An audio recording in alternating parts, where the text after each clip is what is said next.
Thank you very much, Chris, and good morning, everyone. You didn't put them to sleep. Thank you very much. They're all still awake. I'm barely awake. I came in yesterday from Singapore. Anyone else here from Singapore, out of curiosity? No one else on the flights with me. So I think I probably traveled further than any of you to get here today. It was very nice when I landed at JFK yesterday to see that it was sunny outside and warm. This is my 5th trip to the United States this year. I've been based in Singapore for 4.5 years now.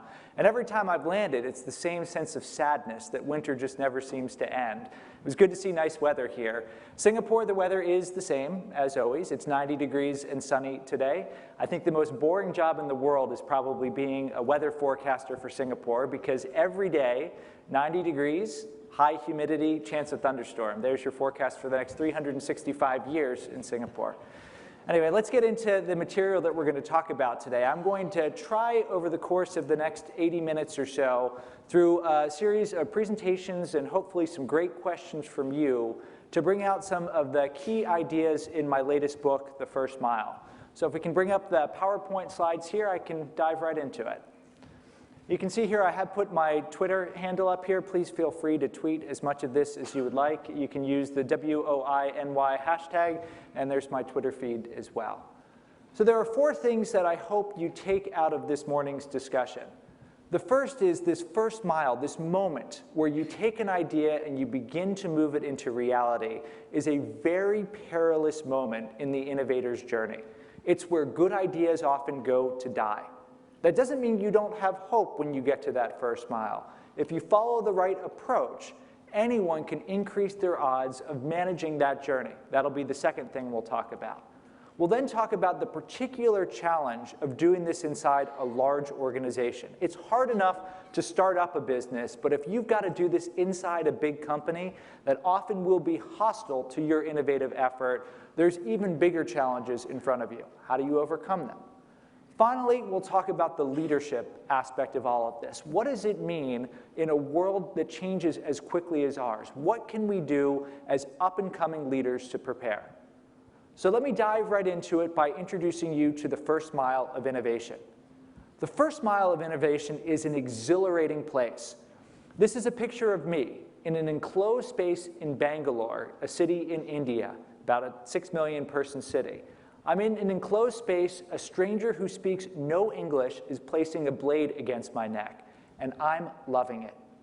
I was living the first mile of innovation. It was about 5 years ago today. I was in the field experiencing an idea that we had been working on called razor rave. The idea was to bring a new form of haircuts and men's grooming to a part of the market in India that we thought was overlooked. If you go to India and you want to get a haircut or get a shave, you can go to a really high-end, really fancy salon and get fantastic service. But for the emerging middle class, that was way too expensive.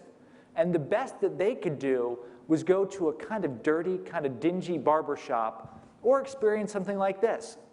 Go to somebody on the side of the road. Yes, this is extremely affordable. You just cross your fingers that the instruments have been cleaned sometime in the last month or so. So we had this concept. Let's come in with something in between these extremes. We would give people a really nice experience. It would be hygienic. It would be clean. We came up with an innovative business model. The idea that we had was to come up with a kiosk-based delivery system with a single barber chair. Very low overhead. With that low overhead system, we could break even if we got just about 12 customers a day. It was an exciting concept, but like all concepts, we had no idea if it was good or not. So we began to test. This is the first test of Razor Rave, the Razor Rave truck that we rolled out in the streets of Bangalore back in late 2008. This wasn't just a rolling advertisement for the business. My colleague Vijay actually hollowed this truck out. In the back sat a barber's chair. The question we had was, would anyone in their right mind get in the back of a truck where a stranger with a knife awaited? It turned out that people would do it. There was something about the concept that resonated with people. There was a market need. The next question was, could we deliver against that need? This is where I come in. I was at one of our Razor Rave kiosks. We deployed 3 of them on the streets of Bangalore, getting an experience, having my face shaved by this stranger.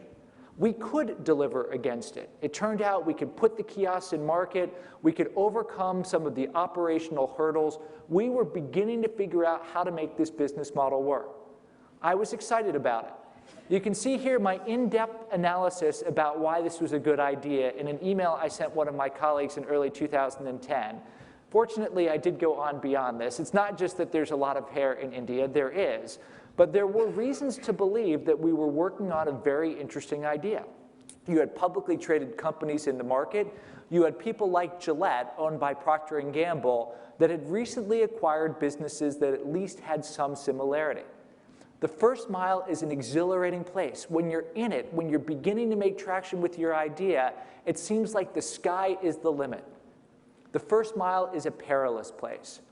4 months after I sent this email, RazorRave was put to bed. It all looked so good. It all felt so good. It all felt so exciting. But we learned there was a fatal flaw in our business. I called it later the hero barber problem. Remember, the essence of the business model was this small kiosk with a single chair in it. The great news about it was it only took 12 customers for it to break even. The bad news is, once you only have a single chair, you make the barber the hero of the business. Even to get to 12 customers, you got to have a barber that gets repeat customers, that gets a following in the local market. Once the barber knew they were the hero, the wage demands began to go up. And if you didn't meet them, they would just leave and bring their customers somewhere else. So we had a catch-22. To get the right volume, we couldn't support the costs. And if we kept the costs low, we'd never get the volume. We couldn't figure our way around this, so we shut the business down, extracted the learnings from it, and began to move on to some of the other ideas we could work on. This happens all the time. The symbol that is commonly associated with innovation is this light bulb here. Most organizations or individuals think that their innovation problem is an idea problem. If they could only come up with better ideas, well, then they could succeed. Here's the reality. Every idea, and I mean every idea you'll ever see, is partially right and partially wrong. The challenge isn't in coming up with better ideas. It's in what you do with the idea once you have it.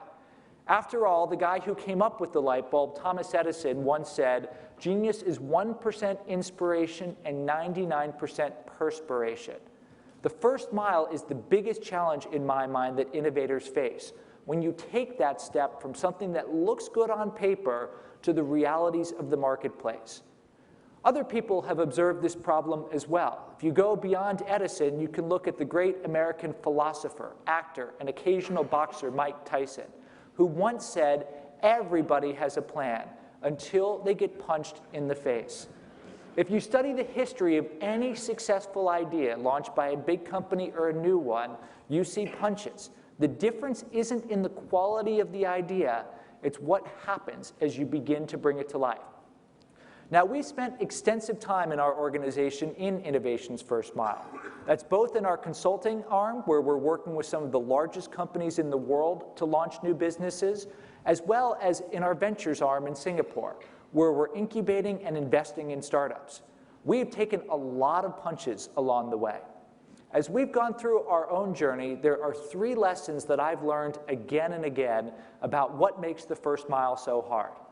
Let me introduce those lessons with 3 case studies of businesses we tried to create, each of which struggled. So this is a picture of a hospital in Singapore that is very near and dear to my heart. This is Glen Eagles. This hospital is about a quarter mile away from where we live in Singapore. And it's near and dear to my heart because our 3rd child, Harry, was born there. That's Harry and my beautiful wife, Joanne, pictured here. I found out, by the way, if you show pictures of babies, scientifically, your feedback ratings go way up in events like this. So there you go. Remember that picture of Harry at the end of the event.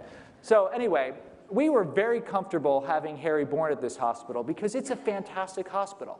If you ever go into a hospital in Singapore, you see a truly first-rate facility.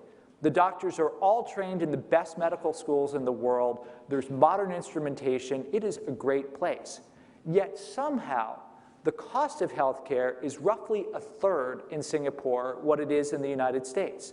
So about 10 years ago, we began formulating the idea for a business. You would call it medical tourism. What if, we thought, we found people in the United States who were going to undergo something like a hip replacement. They were going to undergo a surgery that wasn't necessary, but they wanted to have it done.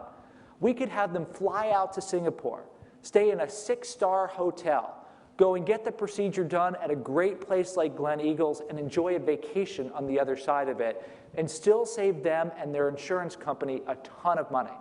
You can ask Mark Bertolini from Aetna tomorrow whether he thinks this is a good idea. Mark will be fantastic, by the way. All the speakers are great, but Mark is the one that I personally am most excited about. Anyway, so people looked at this, and we went and talked to customers, and we asked them, what do you think about this? And the customers said, we love it. It sounds like a great idea. Of course we'll sign up for it. The first lesson that you have to learn about innovation's first mile: customers lie. They lie all the time, not because they're bad people, not because they're trying to mislead you, but because they don't actually know what they're going to do in the future. We talked to these customers, and they told us, of course they'd sign up for our business. But then we began to make it real. We started offering seminars in places like Florida that were filled with potential customers. No one showed up to the seminar. It turned out once it became real, once they had to actually contemplate getting on a plane and flying 9,000 miles to get their hip replaced or their knee replaced, all of a sudden it looked a lot less attractive. This is an important lesson. When you're working on an idea, don't rely just on what people are saying. Instead, watch what they're currently doing today. Watch how they're spending their money or their time today, and try to find ways to make your idea real as quickly as possible, because it is only in reality that you figure out what people are going to do. Let's go back to India for the second lesson we learned. This is another business we tried to launch that has some real similarities with Razorwave. The business was called Village Laundry Service. Again, we were going after this emerging middle class, in this case for the provision, as the name implies, of laundry services. Our idea was to go after customers that were beginning to enjoy more wealth, but hadn't yet invested to buy a washing machine at home. It's a huge population in India. The best that most people could do is hire the local dhobi, who would come and pick up their clothes, bring them to a communal pool, wash them in that pool with harsh chemicals, beat them against rocks, and bring them back about a week to 10 days later. Not very hard to provide better service than that. Cheaper is hard, but better is pretty easy. So we came up with something that, yes, was a price premium, but allowed in 24 hours people to get their clothes washed and dried using modern equipment, chemicals, and so on. The business looked beautiful on paper. They all look beautiful on paper, don't they? We came up with this great financial model that showed how we would spread this business all throughout India. Based on that financial model, based on our projections, based on our own internal financing, we invested more than $1 million in the business. Some of that was our money, some of it was money from outside investors. And we began to deploy these kiosks all across a few cities in India. People loved the idea. There's probably no idea we've ever worked on that has gotten people more excited. We were named one of the hottest startups in India. We got tons of press coverage. The spreadsheets were beautiful, but the second lesson that you have to remember is, unfortunately, you can't cache those spreadsheets. The business that looked so good on paper or in a Microsoft Excel spreadsheet turned out to be brutally difficult to actually execute in market. If I could wind back the clock on this one of the things I would love to have done is not raise $1 million for it. Because once we got all that money, we began expanding before we really had figured out how we were going to make money. Then we were so busy fighting fires, literally fighting fires. We had kiosks that caught on fire and other problems. So busy fighting fires that we never could figure out how to really make a kiosk work. 5 years later, the business still exists. A couple years ago, we scrapped the kiosks, moved to a central store, and are now using that to take another run at it because we still think it's a problem worth solving. But it took us far too long to get there. Here's the third lesson. Let's go to the United States now. How many of you have heard of the Khan Academy? Man, that's painful. So we had the idea way before Khan did. So our idea, similar to Khan, is everybody learns in different ways, but we teach them all the same way. We've got a teacher in front of a classroom. They're trying to teach 30 kids at a time. It's a big struggle. As you have the internet, the rise of video, there's lots of different things you can do. So our idea was called Guaranteach. What we thought we would do is essentially create a platform where teachers could submit their own video clips. We started with math because it's perhaps the easiest subject to teach in this way. So we had teachers put up 2 to 3 minute video clips teaching different concepts in math. We then came up with this cool way that you could go in and customize it. So you could go and take a quick diagnostic quiz to figure out what type of learner you were. Do you like abstract? Do you like things that are more tangible? Do you like videos with puppets in them? We actually had plenty of those. What is your individual learning style? With that, we could customize the videos that were shown to you. We were tracking all sorts of different features or different things that were showing how our business was doing, and everything looked great. We were attracting early customers. We got 25,000 videos posted on the platform. Everything was moving up and to the right. There was one little problem with our business. The customers hated it. The actual students who were going onto the platform and using it, they were doing it because a school told them to. You can always buy early customers. You can always buy early traction. But if you aren't generating something magical with the customer, some kind of emotive connection, some kind of even love with the customer, there is no way you can scale your business. Something the customer feels indifferent about, and boy, did they feel indifferent about Guaranteed, simply cannot scale. In this case, again, we raised a couple $1 million from some very blue chip investors, but we never figured out the basics. How are we really going to deliver something that the customer views as magical? The first mile is tough.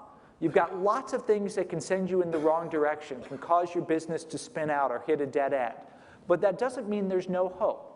The next thing I'm going to talk about is the process that we suggest people use to overcome some of the most common challenges you see at the first mile. I'm going to introduce 2 acronyms as I go through this, DEFT and HOPE. The basic notion here is we are going to try to be scientific in managing the uncertainty that always underpins a new idea. You've seen science transform all sorts of fields. It might be kitchen, it might be cooking, what Chris Kimball and team have done with America's Test Kitchen to really be disciplined in coming up with good recipes. It might be Major League Baseball or professional sports, what Bill James and others began to do, popularized in the book and movie Moneyball, to really be scientific in how you manage that part of the world. What we try to do in the first mile is try and bring the same notion of being scientific to the management of strategic uncertainty, building on a lot of great work from a lot of smart people. On the academic side, you've had people like Mintzberg and McGrath really show when you're working on new ideas where there's a lot of uncertainty, you have to follow an approach that lets the right idea emerge out of the marketplace. Or more recently, Steve Blank and Eric Ries showing that there is a different way to approach the creation of new businesses, the so-called lean startup movement that allows you to more quickly address some of the unknowns behind your business. So let's talk about this process. And to make it real, I'm going to give you a real live case example. So this is a product that Procter & Gamble successfully launched a few years ago called Align. I remember first meeting the Align team about 10 years ago now. And when I met them, I was confused. I was confused because by all accounts, they should have been a hero inside the organization because they had it all. They were targeting a problem that afflicts tens of millions of people in the United States alone. That problem could not be well treated by any existing solution. The best you could do if you suffered from conditions that Align would treat is to take a prescription product that had unfortunate side effects like it might kill you. Align actually had a solution that worked. They had licensed a technology from a university in Ireland that if you took a pill every day, after about 14 days, the symptoms would go away and they would never come back. Even better, from a business model perspective, you had to keep taking that pill every day forever. So it's got it all. A widespread important problem that isn't well solved, a proprietary solution that really gets that job done, and a business model that looked beautiful. So it all looks great. I'm talking to the team and I'm saying, you've got to be on CEO A.G. Lafley's short list of the best projects that P&G is working on. The team says, well, actually we're about to get shut down. I said, well, how is that possible? They said, well, we ran the market research and the market research came back very clear. Yes, the consumers are interested in the concept. Yes, the consumers will try it. but the consumers told us in the market research that they won't repeat purchase. They won't buy it again and again. And if they don't make those repeat purchases, the business model doesn't actually look very good. Launching a new brand for P&G costs tens, if not hundreds of millions of dollars. Poor market research in circumstances like that is an absolute deal killer. We went and worked through a very different process with the Align team, where instead of launching the product nationally the way P&G normally does it, we followed a structured approach to deal with the uncertainty behind the idea that led ultimately to a successful commercial launch, the winning of an award from the Edison Foundation, and a big new business for P&G. So how do you actually do this? So the first acronym to walk through is DEFT. The D in DEFT stands for document.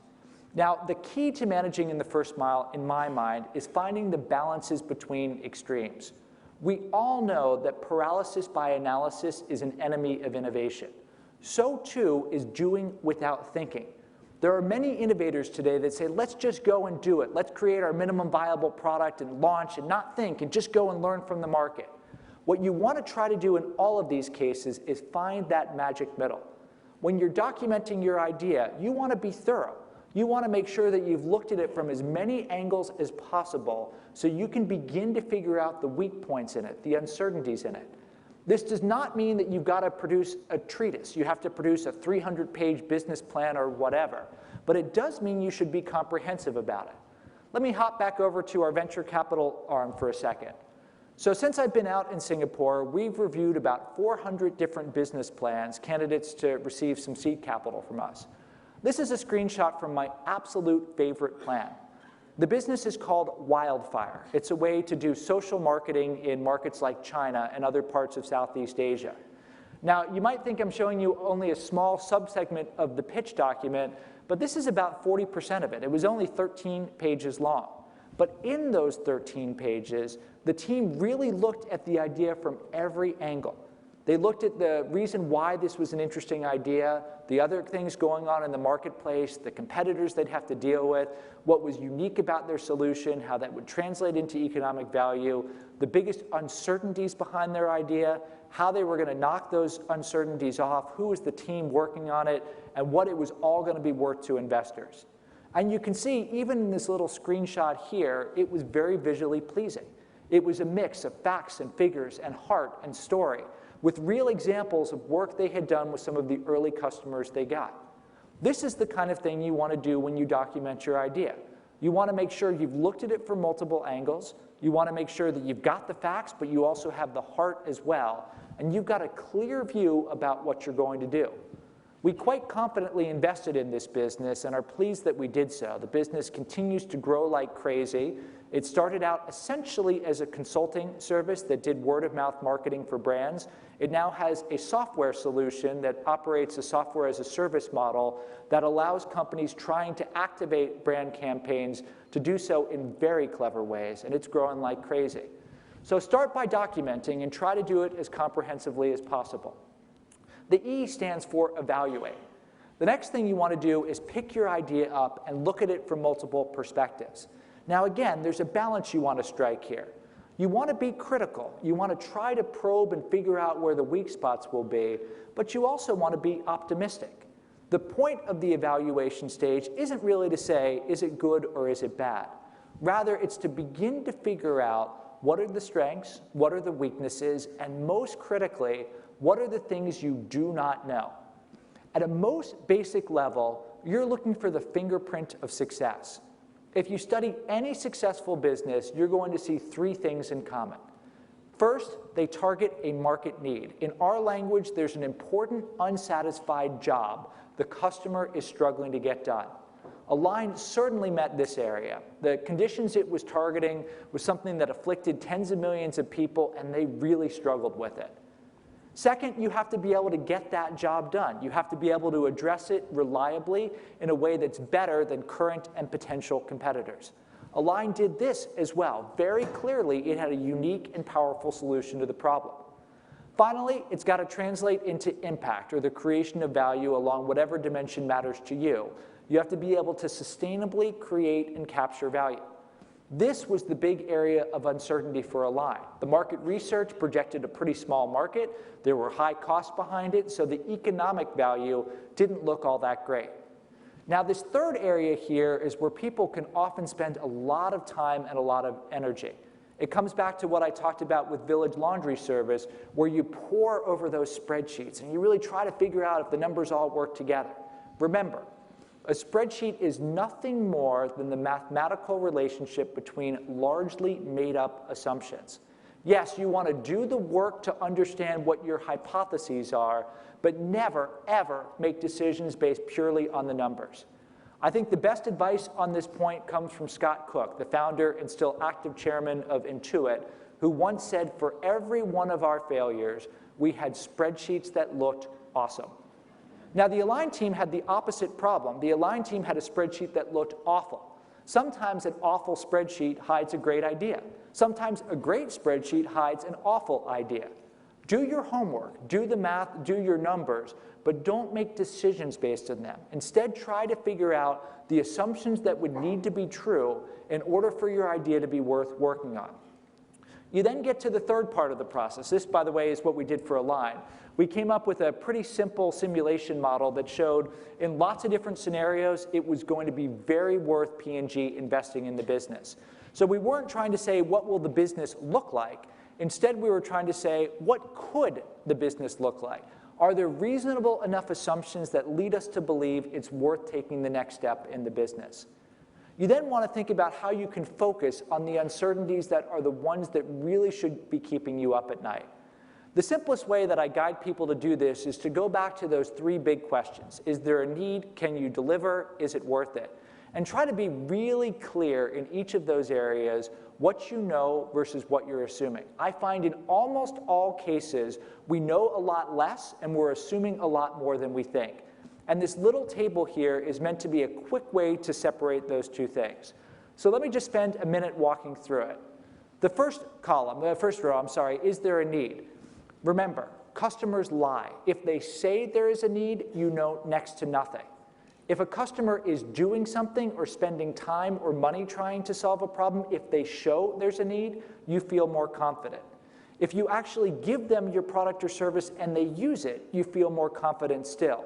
If they spend money on it, that's even better. If they do it more than once, you're almost there. If they tell people about it, if they say they love it, then you really can be confident that you tick the box here.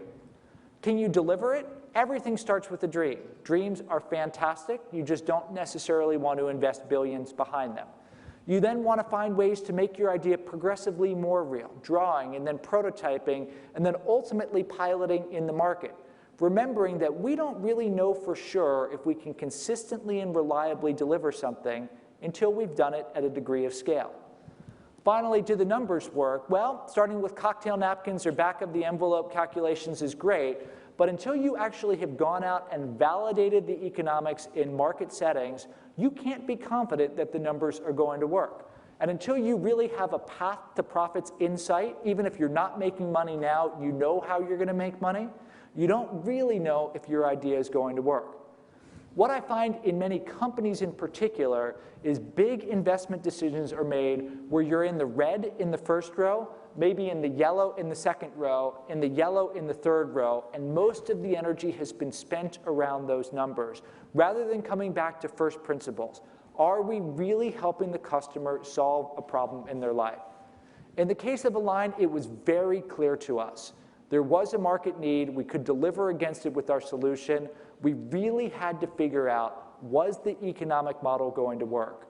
And we thought we only could do that if we went to the last part of the process. Test rigorously and adapt quickly. Remember what I said earlier in the presentation. The only thing you can be certain of in the early stage of innovation is that your idea is wrong in some meaningful dimension. That means as you begin to make your idea real, you want to be as fast as you can be, you want to be as flexible as you can be, you want to create room for all the iterations that are going to come. That means you should pay homage to the patron saint of the first mile, this gentleman here. How many of you recognize this man? going to have a shout out from, very good. I found, I've shown this presentation or versions of it on 5 different continents, and I found, surprisingly, this is a cultural reference that works all around the world.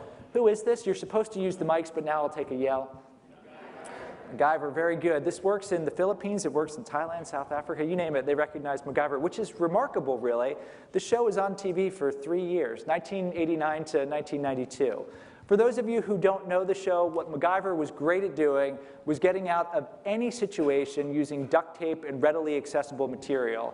So he could probably disassemble the chair here, and with duct tape we could have a missile or something like that to get out of the room. So you want to embrace your inner MacGyver. You want to find quick and cheap ways to test some of your most critical assumptions. What's an example of this in reality? In 1901, the Wright brothers built this. This involved bicycle spoke wire, a cardboard box, and a fan. Today, we call this a wind tunnel. In 2 months, using this wind tunnel, the Wright brothers were able to test 200 different designs for wings for airplanes. They got real data that contradicted most of the assumptions that would-be aviators were using. Wilbur Wright wrote a letter a few decades later that said, without this data, we never would have solved the problem of actually getting a man to fly. Sometimes it's the non-glamorous lab work, he wrote, that really allows you to solve a problem. As you're going and approaching the test, one of the other pieces of advice to follow comes from Jeff Bezos from Amazon. Jeff Bezos from Amazon has a rule. Whenever Amazon is working on an exciting new disruptive product, he keeps the team as small as possible. Small enough that it can be fed by only 2 pizzas. The reality is small teams always move faster than big teams. One of the biggest curses we can place on innovation inside large companies is we create these big, huge teams thinking that we're blessing people with resources. What you end up doing is creating a team that never gets anything done. We've all been part of these things before. You come to an update meeting. You spend the first half of the update meeting remembering what happened at the last update meeting. Then everybody gives a report out of their individual thing that they're working on. You run out of time, people have to go to their next meeting, and no progress ever gets made. Remember, most startup companies begin with 2 people. There's an engineer who's designed a product and a marketer who can sell it. And with that, they're able, in some cases, to change the world. Inside large companies, keep the team lean and mean to enable you to speed through innovation's first mile. This is what Align did. Instead of doing the traditional Procter & Gamble launch where you bring it to every retailer known to mankind, they created a very simple website. Instead of investing hundreds of millions of dollars in marketing, they took their sales force in 3 cities and began to work with local doctors to try to get them to push patients to go to the website. They very quickly learned that they had hit a nerve. Instead of having orders just from those 3 cities, they began to flood in from all across the United States. People who the product targeted were on blogs, talking to each other, saying, we finally have found a solution. The market research that said customers wouldn't continue to use the product ended up being dead wrong. Once the people got the product in their hand and they experienced the benefit, they never went back. After launching the website, P&G took the next step, selling it on online channels like Walgreens.com before doing the official rollout. During this process, they learned a ton. Some things they expected they would learn, but they also learned things they didn't expect. For example, Align originally came in a bottle. It was just a vial that had a lot of pills in it. But you had to take it every day, and the consumers with a product in a vial couldn't remember if they took it or not. So P&G changed the packaging to be a blister pack with the days of the week on it, so you could remember if you took your product for the week. The original branding had Metamucil, one of P&G's other brands, very proudly on the package. But the consumers who saw that were confused. It does a very different thing than Metamucil. So today, Align stands alone. This is some of the big benefits that P&G got from this, not just allowing them to de-risk and launch this idea, but teaching them a different way to approaching disruptive innovation that allows you to make a little and sell a little and find from the real world what works and what doesn't, was a repeatable learning that they could use on other products as well. So that's the core acronym, DEFT, Document, Evaluate, Focus, and Test. To introduce the second acronym, HOPE, I'm going to go to a completely different part of the world. Does anyone know what this is a picture of? If you say a boat, you get no points. The Nautilus. Who said the Nautilus? Let's give a round of applause to the gentleman there. So for those of you who don't know your military history, the Nautilus is the world's first nuclear-powered submarine launched in 1954. This is an amazing technological accomplishment. The idea of using nuclear power to power a submarine was formulated only 5 years before this launch. 2 countries have invested heavily in nuclear-powered submarines, the United States and Russia. The United States, in its history, has had almost a pristine record. Russia, on the other hand, has leaked radioactive material into the atmosphere, had dozens of people lose their lives, has had subs go missing, and that's just the things that we know about. What distinguishes what happened in those 2 countries? Well, if you read the book The High Velocity Edge by Steve Spear, at least one thing that Steve would suggest is the person who founded the program in the United States was maniacally disciplined about how he approached the uncertainty around engineering some of the key technologies in this program. For everything the scientists did, with no exceptions, they had to start with a very clear hypothesis. What did they expect to happen? There had to be objectives for any experiment they were going to run. It had to tie to a bigger mission within the program. They had to make a prediction, even if they could not have any idea what sort of prediction they should make. As an example, when they were coming up with the shielding to go around the nuclear reactor, the founder of the program asked the engineers to predict which part of the metal were going to fatigue the most. No one had any idea. The science was too new. But forcing people to make a prediction began to get them to think about causality, what would allow things to happen one way versus another. And it put them in learning mode, which would allow them to make course corrections as they learned. Finally, you execute in a way that you gather the data so you can test your prediction. In the case of the shielding material around the reactor, that meant putting sensors on so you could really see what parts of the metal would fatigue. As Spear wrote, when you have a disciplined approach like this, even if things don't go the way that you've expected, you have created an opportunity to learn. Every time you experiment, every time you test, every time you take a step in the first mile, you don't know if it's going to work. But you really need to make sure that you have hope. You've got a hypothesis, you have objectives, you make a prediction, and you execute in ways that you can test your prediction. And then you get ready to course correct based on what you've learned. So that's the core acronym, the 2 core acronyms that allow you to speed through the first mile of innovation. You be DEFT and you have hope. If you follow the approach that I've laid out here, and it's of course described in more detail in the book, it can really allow you to identify the most critical uncertainties and knock them off as quickly as possible. So much fun being a presenter in this day and age. You used to never really know what slides people liked or wanted to remember. Now you just watch the things go up. When people are down, you know they're either bored or tweeting. When things go up, you know it's an okay slide. So I'll pause here for about 6 seconds for the last pictures for this one. Okay, great. This is hard stuff. I don't mean to suggest that by following this process, you're going to perfectly predict you're going to succeed every time, but it will increase your odds of success. What I want to turn to next is the challenges of doing this inside a large organization. Because it's hard enough to do it as a standalone entrepreneur, but boy, when you're in a large organization, it's even tougher.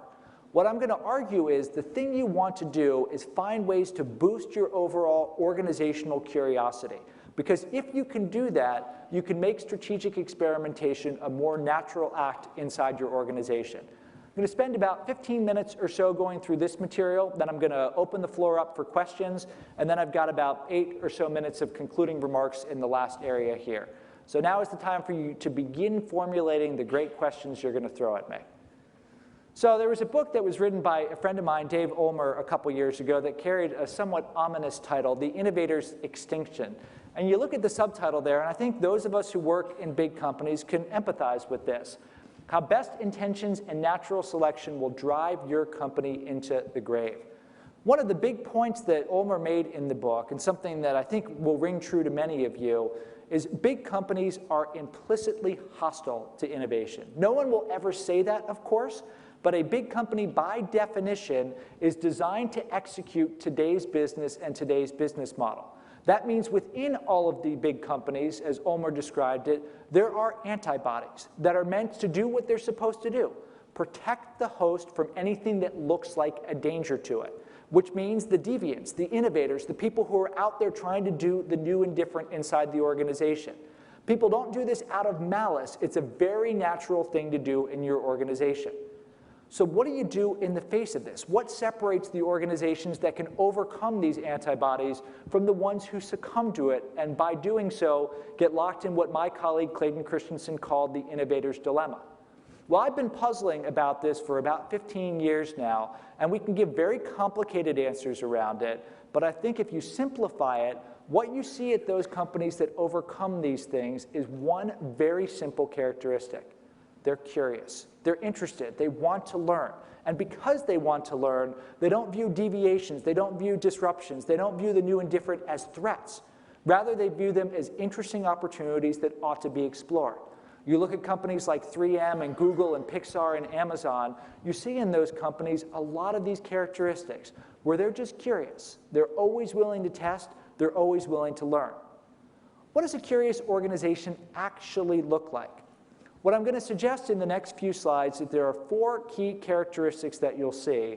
I'll explain some of the warning signs, not warning signs, that implies it's bad, some of the signals that suggest you fit the characteristics here, and then go a bit deeper in a couple of the areas that are most important. First, the curious company views its customers as living, breathing human beings. They're not facts and figures that go into segmentation models on spreadsheets.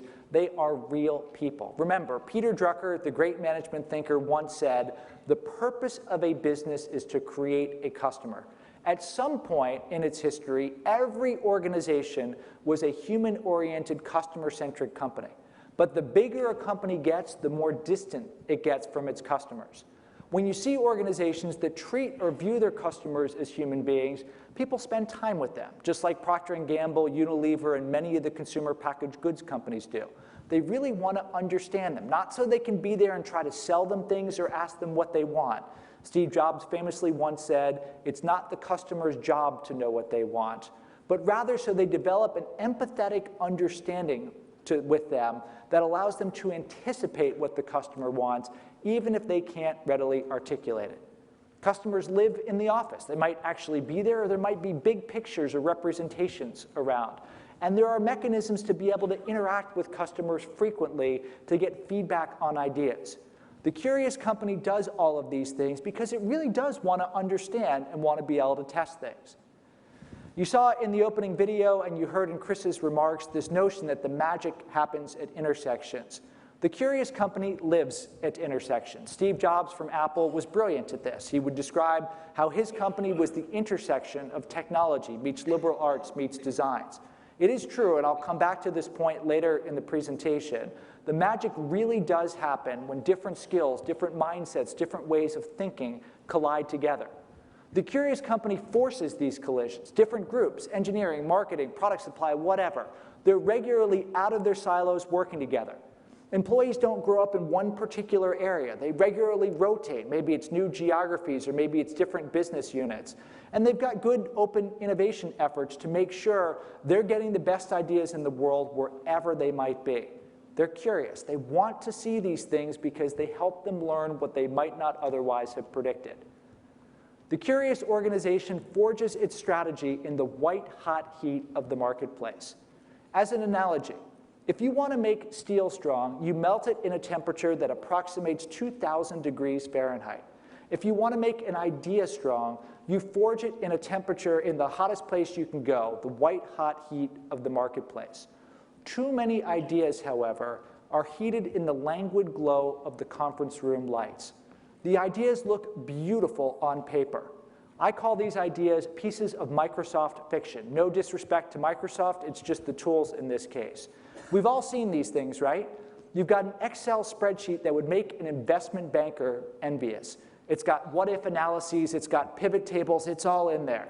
You've got a PowerPoint presentation that puts Al Gore's inconvenient truth to shame. It's got videos and charts and facts and figures.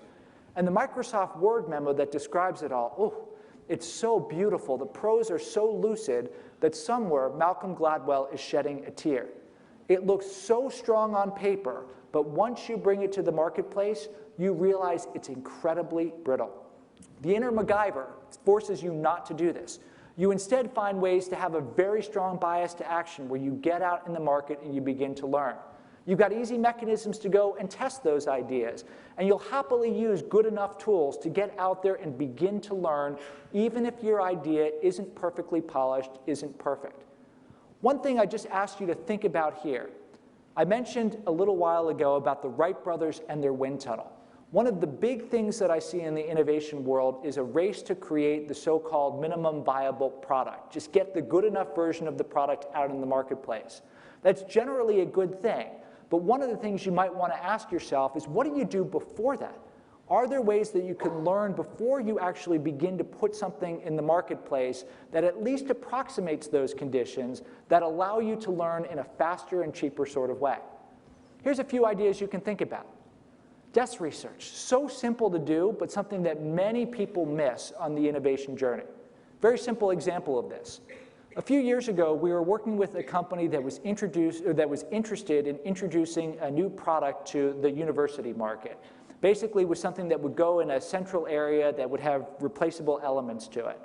So I was looking at their business plan, and they projected that they would get their first sale about 3 months after they started the business. I had just recently done a project with another company that sold to the university market, and I said, gosh, 3 months feels like a reasonable sales cycle if you sell to a company, but a university, I'm just not sure about that. Do you mind calling up a couple experts and just asking them, what's it like to sell to a university? So the company did this, and they learned that the sales cycle inside most North American universities is not 3 months, it's 3 years. It's actually a tough market to sell into. It's intentionally diffused. There's no central buyer. People will look at things in lots of different ways, and it's very easy for them to say no. That didn't mean the idea was bad. It just meant the way they were managing their cash flow had to take account of a very long sales cycle. I find in the race and bias to action, people forget things like this all the time. Yes, paralysis by analysis is bad, but doing without thinking can be even worse, because you can waste a lot of time and money figuring out what the world has already learned. Another simple wind tunnel are the experiments that take place in your own head. This is one of my favorite little case studies from McDonald's. A few years ago, McDonald's was thinking about introducing a salad in North America that had a certain number of shrimp in it. Everything looked great. The customers who tried it loved it. The economics looked really good on paper. It fit the supply chain, it fit health trends, etc. Before they launched, however, someone on the team asked a provocative question. What happens if we succeed? What happens if this goes all around North America and then goes global? How much shrimp are we going to need? What is the world supply of shrimp? It turned out that if McDonald's was successful, it essentially would have cornered the global market on shrimp, pushing the prices up and making the economics untenable. Please do the same thing. Ask yourself these kinds of questions. What happens if we exceed our expectations? What happens if we do everything we expect? Does that help us figure out any assumption that we hadn't thought about? Or do the equivalent of what the military would call war games. Put yourself in the shoes of the most natural competitor and ask yourself, what are we going to do once we see this idea in the marketplace? These thought experiments can be a great way to begin to de-risk ideas. Finally, think about doing what we call a focused feasibility test, which is before you go and do your minimum viable product, you find a very probing way to address one of the big technological assumptions behind your idea. A few years ago, Turner Broadcasting was thinking about introducing what it now calls contextual ads for linear television. It sounds like a mouthful, but let me explain it pretty simply. You know when you type in a Google search, you get advertising that's tied to the words you search for? It's contextual ads. The idea on television is the same thing. Imagine you see this really dramatic car chase, and right after the car chase, the first commercial is for a Mercedes-Benz. The research shows very clearly if you are able to have that contextual connection in advertising, there's much higher recall, and the customer won't change channels. And Turner sits on this big library that has all sorts of things that would seem to have moments in context around it. So Turner had been talking about this idea forever, but to actually go and do it looked like it would require a big investment. And they just weren't certain whether they had enough points of context in their library to go and figure out if this idea was feasible. So what we advised them to do, and they successfully executed, was to find a very simple way to test it. What they did is they took a bunch of summer interns and locked them in a room. They threw pizza in there every once in a while and told the interns, your job is to look through a few of our movies, a few of our programs, and identify every time you see a car chase, because we can bring that to the automotive manufacturers. Every time you see somebody who's got dirty clothing, because we can bring that to Procter & Gamble, and a few other moments of context that they could bring to advertisers. Within a few weeks, the interns staggered out, gaining a few pounds from the pizza that they consumed, but otherwise still working. And they identified that there were, in fact, sufficient moments of context to make it worthwhile to take the next step with the idea.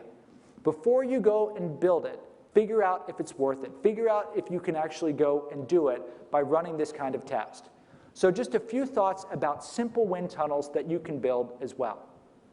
The final, and in my mind, most important part of the curious organization is the curious organization loves learning.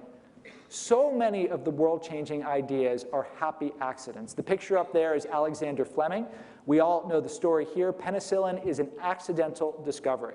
Fleming leaves his lab in the month of August. He leaves it dirty. He comes back, and in one of the petri dishes, he sees something and says, what's going on here? The curious organization looks for these kinds of moments. It loves learning even if there aren't immediate commercial payoffs. People are free to explore without near-term revenue and profit targets. People will share what they learn from exploration. People celebrate innovation. And you regularly bring in outside perspectives so that your mind can be expanded. Now let me spend just a few more minutes talking about this because it is so absolutely critical. It requires, if you are a learning-oriented organization, to change the way that you evaluate your people. By metaphor, let's think about the 3 different games of chance that we have up here. We've got roulette, blackjack, and chess. How do you identify whether somebody is good at each of these games? Ask yourself. Let's start with roulette. What are the signals of a good roulette player? It's probably hard to answer that. The answer is a good roulette player never plays roulette. It's a game that's stacked against you. There's no way to reliably win it.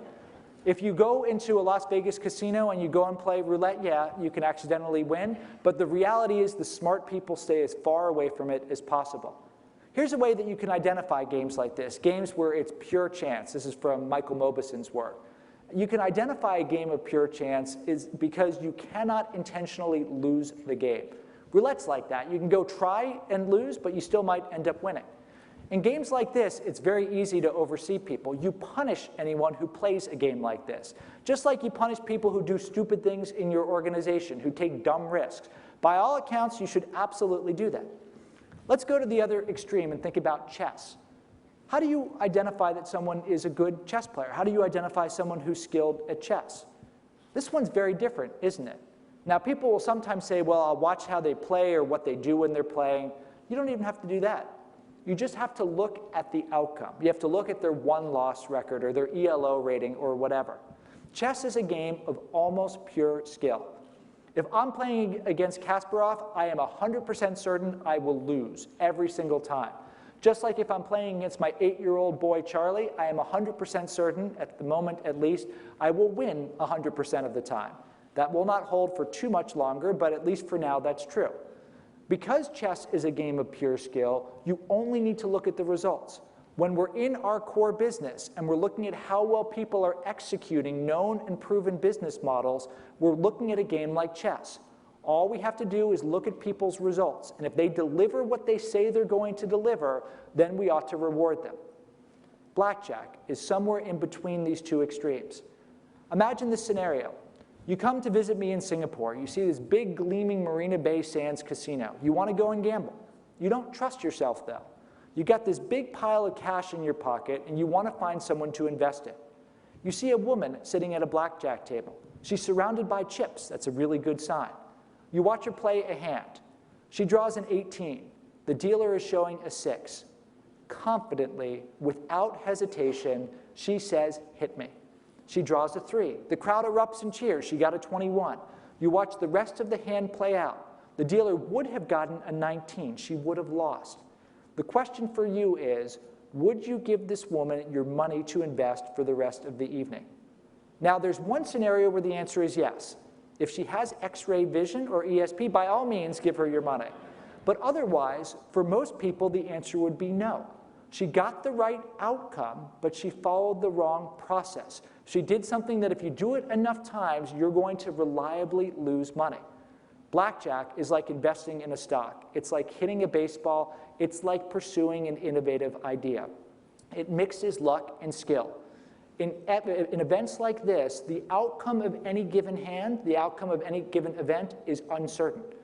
That means if you want to evaluate how well people are doing it, you look not at the outcome they achieve, but the process they follow.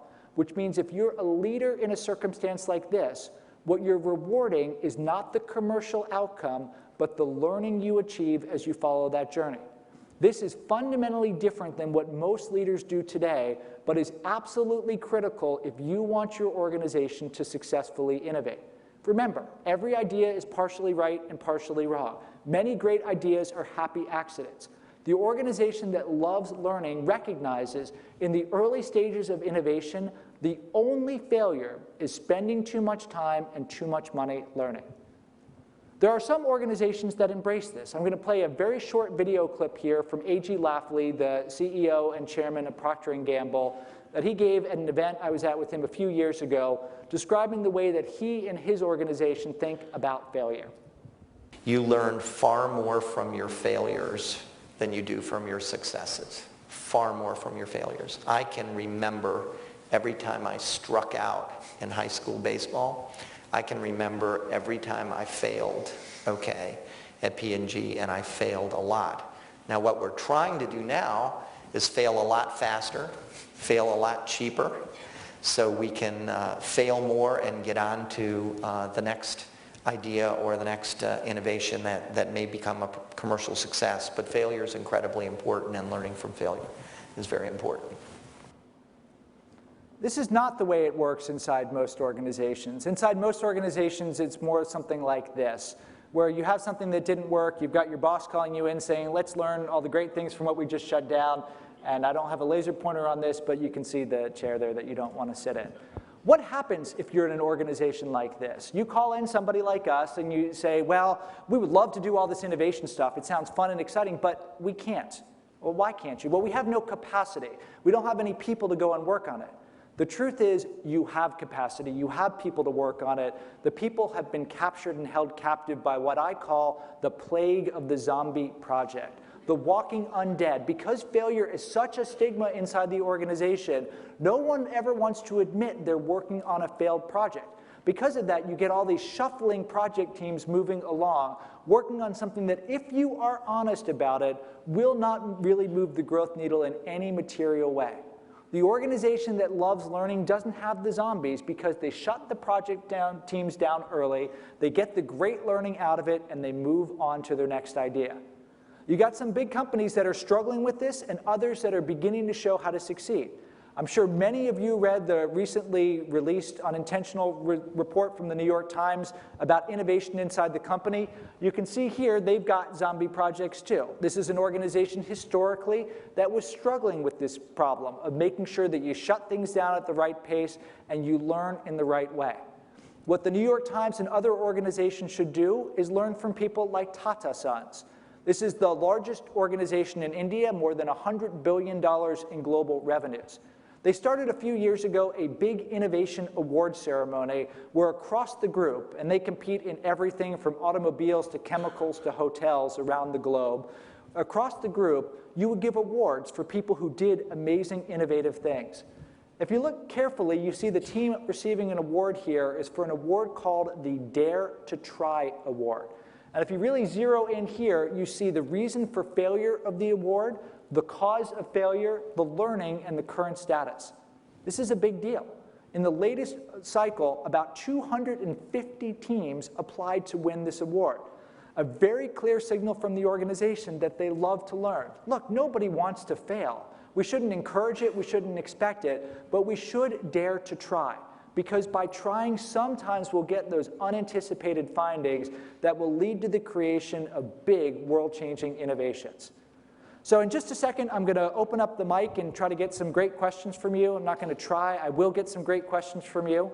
So this is the Curious organization. The curious organization views its customers as human beings. They live at the intersection to try and get great ideas. They forge their strategy in the market, and they really do love learning. I have not seen all that many curious companies, if I am perfectly honest about it, but as you begin to see the next generation of market-changing companies coming up, they are increasingly hardwiring this curiosity inside their company, which I think will give them great chances to successfully iterate and evolve over time. So with that, I would love to take some questions from you. I've got 21 minutes on my clock here to go. I've got 7 minutes in my last chunk here, which gives me about 14 minutes, plus or minus, to get questions from you. We've got 2 microphones up here. So anything that I talked about here, or really anything that's on your mind about disruptive innovation, the first mile of innovation, whatever, would love to invite you up and get comments, thoughts, questions, or concerns. It's always hard in the first presentation of the day. Someone's got to be the brave one. I know some of you are thinking of questions there. Someone's got to take the first step up to the mic, or else I will stand here in awkward silence and stare at you for a few minutes, which nobody wants. Thank you, sir. I'll take the first one. Do you have any specific recommendations for a B2B scenario? I mean, when your clients, your customers, look more like clients and they are companies. So a couple specific things about B2B circumstances. The first is to make sure that you've got some kind of mechanism, a lead user council some organizations will set up, some kind of mechanism to consistently get feedback from those customers. The second thing that I would say is try to find ways to have unstructured discussions with those customers. In our particular case, we're primarily a management consulting company, so very B2B business. As part of our year-end review cycle, as we appraise all the partners, we have phone calls with all of our clients, which gives us a chance not just to see how the partners were doing, but to see how the company is doing, what they're seeing, and so on. So a mechanism to be able to learn without asking or trying to sell anything to them. The third thing that I would say is try to see if there are some of the people you're supplying to that are willing to be early adopters, that you can say, you're going to be part of a very special group, that when we're working on new ideas, you're going to be the first people we go to. Now, the trade-off in that is they'll know that it isn't fully finished, that you're going to need to get a lot of feedback from them, et cetera. But if you've got that early group of customers that you know you can go in the first mile with, it can make it a lot faster to innovate. So those would be the 3 thoughts I would offer there. Thank you. Great presentation. It's not done yet. It's getting better. I had a question around the curious company. So how have you encountered, maybe a buy-in from the top, and then the people at the grassroots level are all engaged, but there's platitudes in the middle that talk about aligning with the curious company. However, they kind of block it at often times when it intersects with their work. Absolutely. So if you pull apart The Innovator's Dilemma, Christensen's famous work, you find that the fundamental problem is a problem of resource allocation. And it is not a problem of top people in the organization seeing it. They usually can see it. The grassroots can feel it. It's people in the middle who are doing exactly what they are supposed to do, which is to deliver the results for the next quarter, month, year, whatever. So a couple things to say in that circumstance. One is a short-term thing, one is a long-term thing. Short-term thing, recognize the problem, and don't ask a middle manager to do what does not make sense to them. I remember this from a recent client experience. We were reviewing a disruptive idea with somebody who headed up a piece of business, and everything was going great. Everyone loved the idea, and at the very end, the head of this product line said, "Great, can you show me the numbers?" And the team had done its work, so they said, in 5 years it'll look like. I said, no, show me the next 12 months. And the team showed the next 12 months. He said, but you're losing money in every month. I need this to be cash flow positive in month 7, which if it's a disruptive market pioneer, it just cannot happen. It wasn't the person's fault. He was not the right person to be providing funding for this idea, so he had targets to hit. So you have to understand the problem and then work around it, which might mean moving things off to the side or not going to particular areas. Over the long run, you have to think about the rewards and incentive systems, because everything is so tied to near-in commercial results, you're getting exactly what you're organizing for. And if you begin to shift that over time so that you do reward learning, you do reward people who try, you can begin to make progress. But that is one of the hardest problems of doing all of this. So thank you for the great question. Hi, Scott. Peter Bregman. I am really interested in this idea of failure, and I'm wondering if you have any insights on helping individuals, humans, withstand or increase their capacity to endure the emotions of failure? Because that's the biggest challenge to it. Yeah, you know, a couple thoughts here. Thank you, Peter. So a couple thoughts. The first is, I think we really need to move away from the entire word failure. We use failure because we're trying to measure something that cannot be predicted, which is we're starting something, we think we might do this, but who has any idea?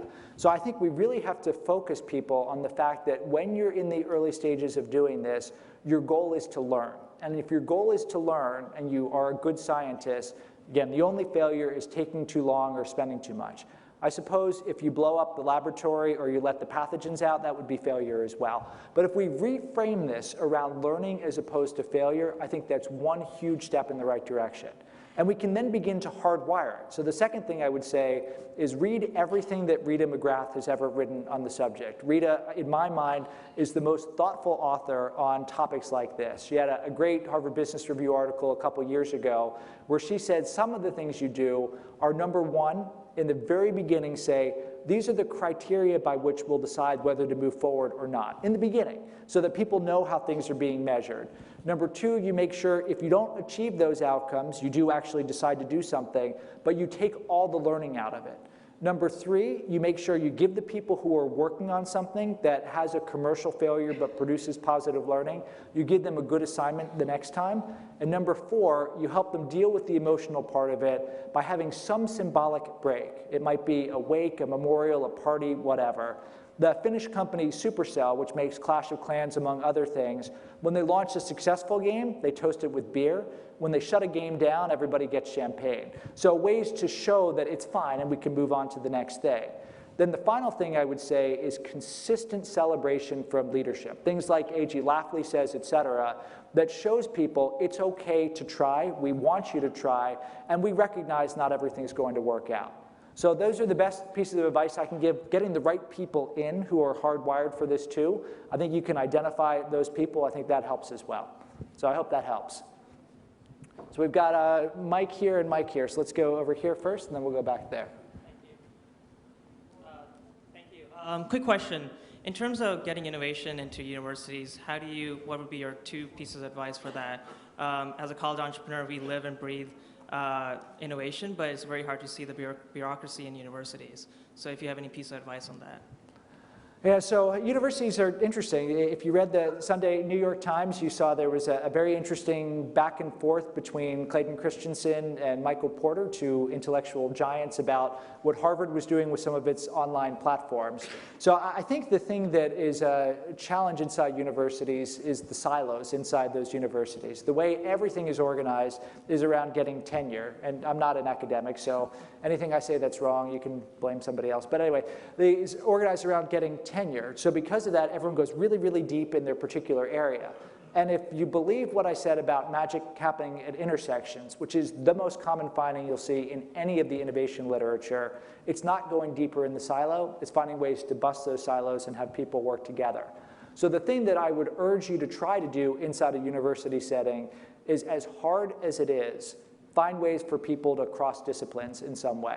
How you actually do that is a big challenge, but at a grassroots level, can you find ways for younger professors who are not as rooted in the system, but of course have to play the game to get to the next level, for them to begin to interact together, or the tenured people who don't really have to care anymore to see if they can do things in different ways. That to me is the single biggest thing you can do.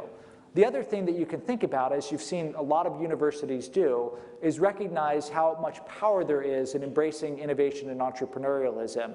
And you have universities all around the globe. In Singapore, almost all the local schools have done this, creating internal incubators that allow students to really stoke their passion and push ideas forward. So it's a hard setting to be in, one of the hardest that you'll find, ironically enough. But intersections and incubation would be the two things that I would say. Thank you. Thank you. Hi, I'm Juliet, and I work and live in emerging market. So I just wonder, are there any specific insights or lessons learned or differences in innovation in an emerging market that you see? Is it something in terms of consumer behavior that's different from developed markets, or anything that you can share? Yeah. Absolutely. So Since I moved out to Singapore, I've now, and I do track these things because I am a bit of a nerd and I spend a lot of time on long plane trips. I've been to the emerging markets, one of the emerging markets in the region. I've done 97 trips to India, Philippines, Thailand, Indonesia, almost up to 100 trips to those markets. And certainly you see some real differences in some of those markets. The advice that I give people, I usually give them 4 pieces of advice when thinking about doing things in emerging markets. The first is to make sure the decision makers have spent time in those markets. This is particularly pertinent for multinationals. You'll see sometimes the presidents or business unit heads, they live far away and they just have never touched the market. They think they've been to it, but they've flown into Pudong Airport and then taken a black car to the JW Marriott in Shanghai and then gone back, and that does not count. So the people who are making decisions have got to touch the market. I think the second thing you realize is price is important, but price isn't the only thing that matters. P&G, very good at nice little catchphrases. They say for them to win in emerging markets, they have to delight, not dilute. The first instinct is let's just strip out performance and get something much cheaper, but that very rarely works. The third piece of advice is to recognize it does take a village. In many cases, succeeding in emerging markets is not coming up with the right product or service, but really figuring out the business model that's going to allow you to consistently deliver value to the customers. As an example, Hindustan Unilever in India has come up with its Shakti distribution model, 30,000 women across the country that can go to rural areas and help to promote new products. So the final piece of advice about working in emerging markets is to recognize that as hard as this is in general, there are all sorts of unanticipated things that will happen in emerging markets. I mentioned the fire in Village Laundry Service. We had people who didn't show up. We had everything imaginable happen, which means it's even more important to get out there and test and be ready to adjust. So those would be the 4 pieces of advice that I would give. Tons of opportunities, though, unbelievable opportunities for disruption. Morning. I guess to start, I had a slight advantage in answering the Nautilus question. I work for General Dynamics, the company that built that submarine, so slight advantage. But you weren't there in 1954 unless you were using really advanced anti-aging technologies. That is true. So my question is 2 parts. Being a defense contractor, we are contracted to perform very specific tasks, and the Curious Company is something I found particular, which you spoke of, in really exploring new opportunities without some of the near-term targets.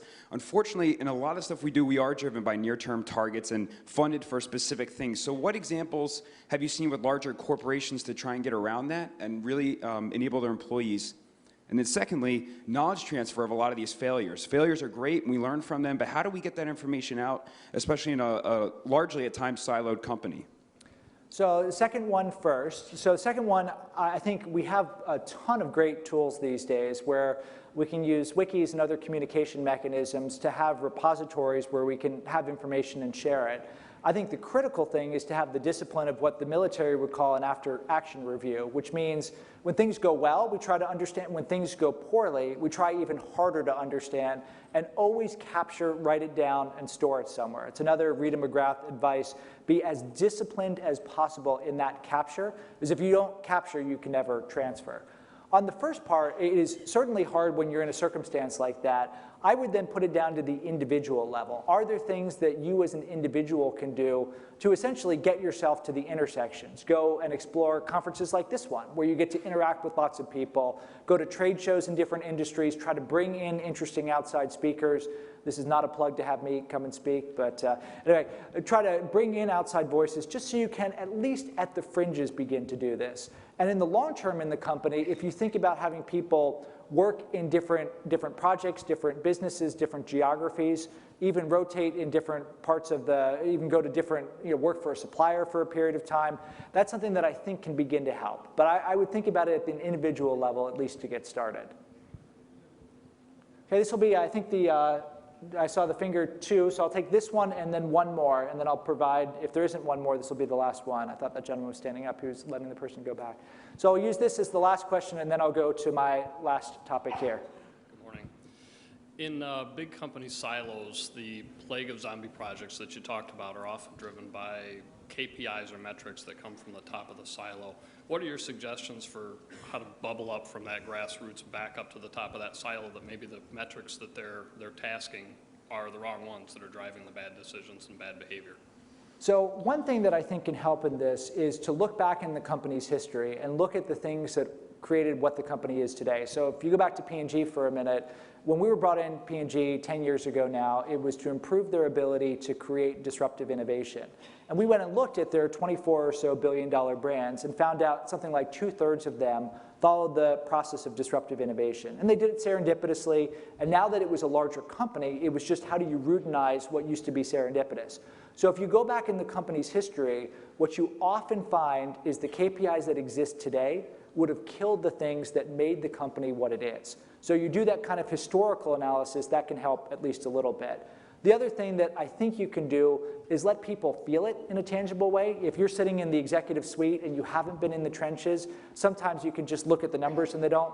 But if they actually touch and feel you out and spend time with the customer or whatever, it can give you a greater chance of overcoming some of those challenges. It's tough, though. It takes time to get this right.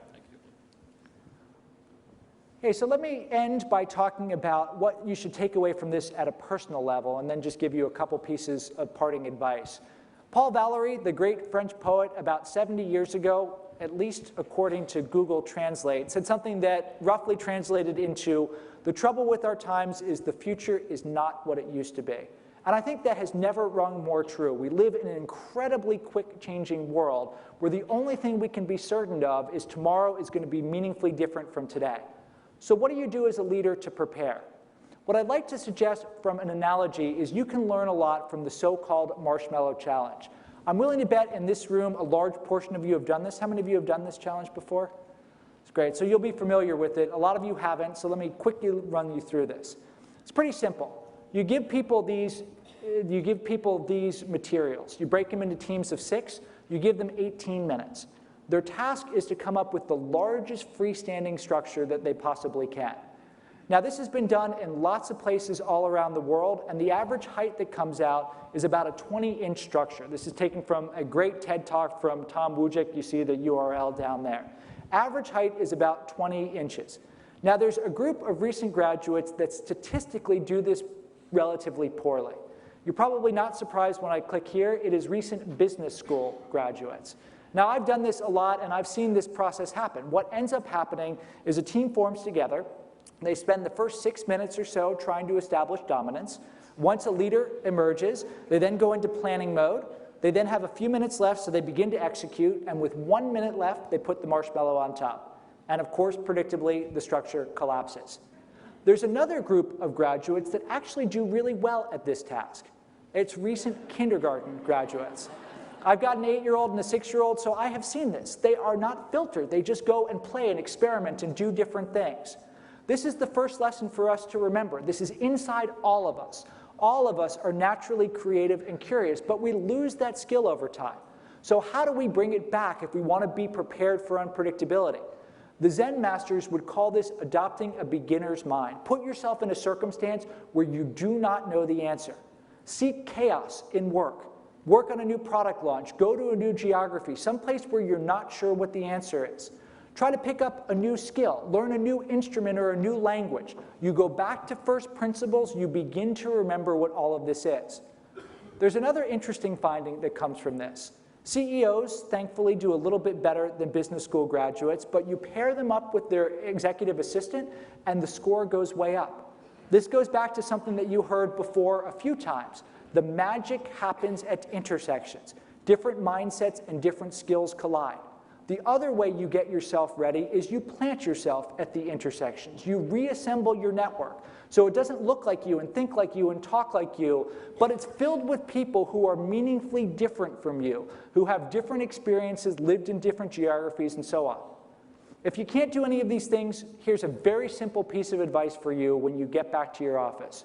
Go find the aliens in your organization. They exist. Every organization has it. These are the people who make weird comments in meetings, who you shun most of the time, who eat lunch by themselves. Go give them a big, fat hug. Ask them what's going on in their planet. By doing so, you will get insight that you did not anticipate, that if you're working on an innovation effort, will pay off. It's a lot of material to go through in a short period of time. These are the 4 things I talked about. The first mile is a perilous moment. You be deft and have hope. You can get through it. Increase curiosity to overcome. Seek chaos, broaden your skills, and diversify your network to get ready. Let me leave by giving you 6 pieces of advice, 6 things that I hope you took away from this talk. Be humble. When you're going to innovate, you know a little and you're assuming a lot. One of the biggest mistakes we make is we flip that around. We forget all the things we're assuming, and we make lots of mistakes. Be thorough. Document your idea. Look at it from different angles. Do your homework. It will pay off. Be innovative. Build a wind tunnel. Figure out ways that you can be creative to test your most critical assumptions. Be active. Learn in the market, from the market, with the market. Be flexible. Embrace your inner MacGyver. Recognize that your idea is wrong, so you want to find ways to course correct. Most importantly, be bold. Our world has a lot of big problems out there. We've got to feed 10 billion people. We need to provide healthcare and education to hundreds of millions of people who can't get it. We got to deal with challenges of climate change, of income inequality, and so on. We need people like you to be bold to address those problems. This is all detailed in the first mile and some of the other places where you can find me. Thank you very much. You've been great, and enjoy the rest of the conference.